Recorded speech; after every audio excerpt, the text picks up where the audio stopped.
আসসালামু আলাইকুম প্রিয় ফুটবল ফ্যান্স। ফুটবল দেশের আরও একটি ভিডিওতে আপনাকে স্বাগতম। গত জুন মাসে এএফসি এশিয়ান কাপ বাছাই পর্বের ম্যাচে সিঙ্গাপুরের বিপক্ষে মাঠে নেমেছিল বাংলাদেশ। সেই ম্যাচটিতে অবশ্য সিঙ্গাপুরের কাছে 2-1 গোলের ব্যবধানে পরাজিত হয়েছিল বাংলাদেশ। মূলত সিঙ্গাপুরের বিপক্ষের সেই ম্যাচটির পর থেকে এখন পর্যন্ত কোনো ম্যাচ খেলতে মাঠে নামেনি জামাল তোপুরা। তবে এবার চলতি সেপ্টেম্বর মাসের ফিফা উইন্ডোতে মাঠে নামছে কোচ হাভিয়ার কাবরেরা শিষ্যরা। আজকের এই ভিডিওতে আলোচনা করব বাংলাদেশ ফুটবল দলের পরবর্তী ম্যাচ কার বিপক্ষে এবং ম্যাচটির ভেন্যু, সময়সূচি ও দু দলের মুখোমুখি পরিসংখ্যান নিয়ে।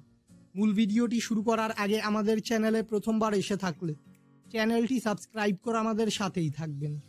চলতি সেপ্টেম্বর মাসে দুটি প্রীতি ম্যাচ খেলতে মাঠে নামবে বাংলাদেশ, যার প্রথম ম্যাচটিতে এবার নেপালের মুখোমুখি হবে লাল সবুজের বাংলাদেশ। বর্তমানে 899 পয়েন্টস নিয়ে ফিফা র্যাঙ্কিংয়ের 184 নম্বর স্থানে রয়েছে বাংলাদেশ। অন্যদিকে 923 পয়েন্টস নিয়ে ফিফা র্যাঙ্কিংয়ের 176 নম্বর স্থানে রয়েছে নেপাল। তাই ফিফা র্যাঙ্কিংয়ের তুলনায় বাংলাদেশ থেকে 8 ধাপ এগিয়ে রয়েছে নেপাল। বাংলাদেশ ও নেপাল এখন পর্যন্ত সকল ধরনের প্রতিযোগিতা মিলিয়ে মুখোমুখি হয়েছে সর্বমোট 24 বার, যেখানে বাংলাদেশ জয় পেয়েছে মোট 13টি ম্যাচে, বিপরীতে নেপাল জয় পেয়েছে মোট 8টি ম্যাচে এবং বাকি 3টি ম্যাচ ড্র হয়েছে।